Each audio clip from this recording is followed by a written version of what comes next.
po sa Simpleng Pamilya Vlogs. Another day, another vlog po tayo. Ngayon po ay magluluto tayo ng bok choy. Pork po ang ating gagamitin. Meron po ako ditong liempo na may konting taba. Mamaya po i-fried po natin yan.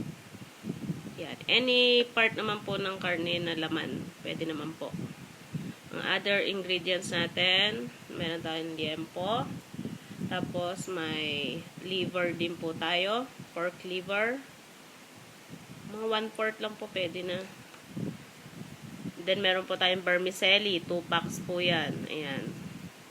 Yung maliit lang po, yung pinakamaliit na pack na. Hindi ko alam kung nakikita nyo ba kung ilang grams to. Hindi ko na siya matandaan. Sorry, naka-record lang tayo dahil paos. May 2 packs tayo na ginamit. So, meron tayong fish sauce, 2 tablespoon. May pepper na half teaspoon, ginger, onion, garlic, and then meron tayong nor pork cubes, may leeks tayo, and then 3 long greens na chili. Then meron tayong water na 2 cups. Dadagdagan pa po natin yan kapag kinulang mamaya ang ating gagamitin na tubig dahil sa pagpapalambot ng karne. So mag-add na lang po tayo mamaya ulit ng water at lalagay ko sa ingredients ang total water natin. So ano pa po yung ating naantay? Tayo na po mag-start na magluto. Painitin na po natin ang ating kaserola. Ang ating antigong kaserola. Pagka tayo ay monetize na, bibili tayo ng magagandang gamit na para sa cooking show natin. So, pakuluan po muna natin ang taba. I-separate ko po yung mga taba. Atin po munang ilaga hanggang sa matuyuan siya at ma-fried siya sa sariling mantika. Ayan. So, kung gusto nyo pong lagyan na ng salt, pwede naman po. Cover po muna natin hanggang sa kumulo at matuyuan. Balikan po natin yan. Na po natin. Natutuyuan na po. Dadagdagan ko pa po yan ng konting taba mamaya dahil may hinihiwa pa po ako. Ibang na aking idadagdag at kakaunti lang po pala yung aking hinihiwa kaunti. So, bali magiging 3/4 po lahat yan lahat. Karne natin. Sama na rin po yung liver. So, cover po muna natin para tuluyang ma-fried na. Maging chicharon na siya.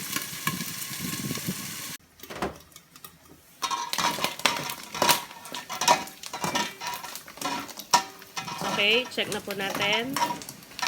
Hindi ko po tatanggalin yung takip kasi tumitilamsik. Masakit matilamsikan ng mantika. Okay, halu-haluin lang po natin. And then, ko-cover po ulit natin. May mga ibang part pang hindi naluto. Okay. Check na po natin yan. Kung okay na ang ating pinrito ng mga taba. Kung ito'y parang naging chicharon na. Ayan. So, medyo parang nasusunog na rin yung ating kaserola. Pero okay lang po yan. Dala lang po ng pagprito. Nachicharon na siya. Pwede na nating hanguin.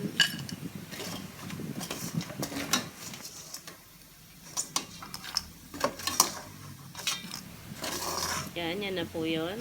Natustan na mabuti at nailabas na lahat ang kanyang mantika.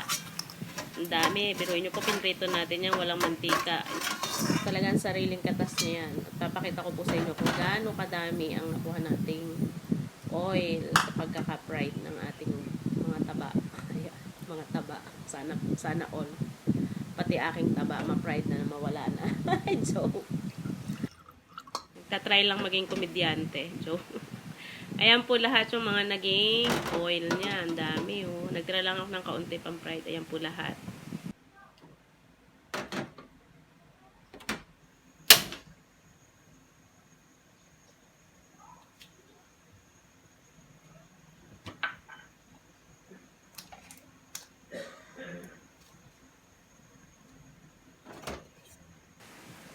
Okay, mag-i-start po tayo muna na magtangkot siya ng ginger. Ayan, ginger. Mas maraming luya, mas okay. okay kasi mas malasa. Hinaan natin ang apoy ng ating kaserola. Then next na po natin ang sibuyas at bawang. Pagsabayin na po natin. Mabilis ang maluto. Sabay na silang maluto din. Haluin lang po natin para next na po dyan ay yung ating karne. Sasangkot na po natin yung karne. Yung natirang laman.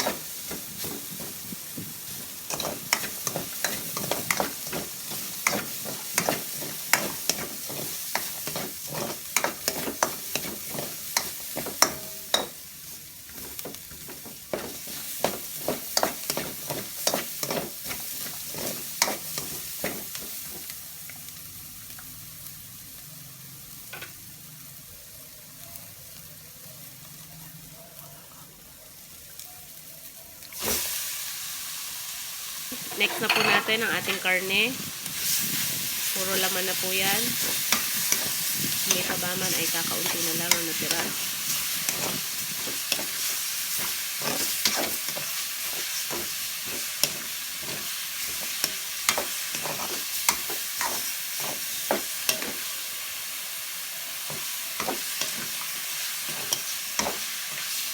Natin para matanggal ang pagkakadikit-dikit na. Para hayaan natin lumabas ang sarili niyang katas. Ito muna natin lalagyan ng water. Hayaan natin kumatas muna yan. Okay, check na po natin.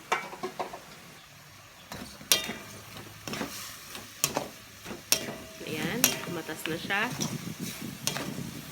Okay lang po yung brown na yan dahil nga po yung ginamit natin yung same pan kanina. Pero okay lang po yan. Okay, next na po natin ang fish sauce.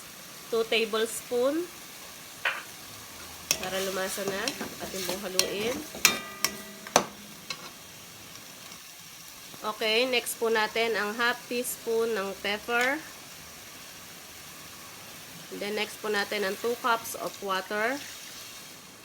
Para po atin ang pakuluan at lumambot ang ating karne. Haluin lang natin. Na po yan mamaya, mag-add na lang po ulit tayo ng water. And then lalagay ko na lang po sa ingredients mamaya ang complete ng details ng water.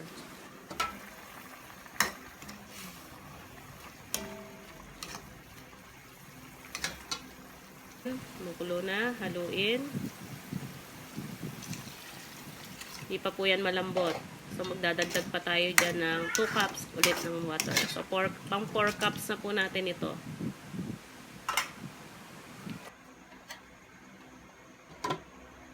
Okay, i-check po ulit natin. Uy, may taba na sumama. Yan po yung ating pin-ride kanina. So okay lang po yan. Hayaan na natin dyan. Medyo natutuyuan na. Tayo po ulit mag-add ng water. Pang 6 cups na po natin yan ng water. Atin po ulit i-cover para kumulo at lumambot pa. Okay, let's check ulit. Medyo natutuyuan na. So, mag-a-add ulit po tayo ng 2 cups of water. Yan po ay pang 8 cups na natin. And then, another 2 cups pa po para 10 cups na po lahat ang ating ilalagay na water. Para hindi na po tayo ulit magdadagdag mamaya. Ayan. Yan na po yung pang 10 cups and last na add natin ng water. At pagka po yan nabawasan na, lalagyan na po natin yung mga other ingredients po natin. Okay, lagay po natin ang ating pork cubes para lumasa na. Next ay ang ating liver, pork liver. Kung ayaw naman po ninyo ng liver, kahit po yung mga bato or yung lapay na tinatawag, or kung ayaw nyo po talaga maglagay ng ganyan, pwede naman din po. Kaya lang, bok choy ay kailangan ay may ganyan po talaga. So, next ay leeks at saka green chili. Okay. Hayaan po muna natin yan na maluto. Ang atay ay sandali lang po nyong lutuin para hindi po tumigas. Kasi matigas po yan kapag matagal ninyong niluluto. So, kapag kumulo na po yan, a-add na po natin ulit yung vermicelli. So, takpan lang po natin para maluto pa. Okay, let's check again. Ayan, nabubulol na dahil namamaos tayo. Luto na po ang ating atay. Okay na po yan. Yung ating leeks. Halu-haluin lang po natin. Okay lang po na masabaw yan kasi pag nilagay na natin ng vermicelli, sisip-sipin niya rin po yung sabaw niyan. At least may matitira pa pong sabaw kapag lumobo na yung ating vermicelli or sotanghon. Okay, add na po natin. Ito po yung 2 packs natin ng vermicelli. Pinutol ko na po ng maliliit. Atin na pong i-add para makapag-plating na rin tayo niyan. Maluto na. Sandali na lang po itong lutuin. Mga 2 minutes na lang po. Done na yan. Madali na lang po maluto ang vermicelli dahil atin na pong naibabad sa tubig. Lumambot na siya. Okay. Tikman natin ang lasa. Kung okay ang alat. Medyo kulang pa po sa alat. So, dadagdagan natin ng fish sauce. Fish sauce is like ng mga Asian people. Mag-add tayo ng mga 1 tablespoon pa po. Ayan. Para lumasa pa.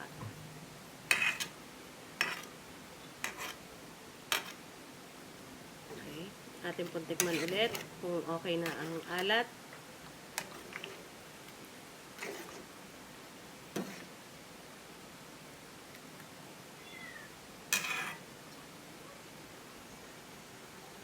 Okay na po ang alat. Kapag ito po ay kumulo na, atin na pong ipe-plating. Add na po natin yung ating ginawang chicharon kanina para medyo may crunchy pa siya kapag ating kinain na hindi natin isinabay na pinakuluan. Okay, mix lang po natin mabuti.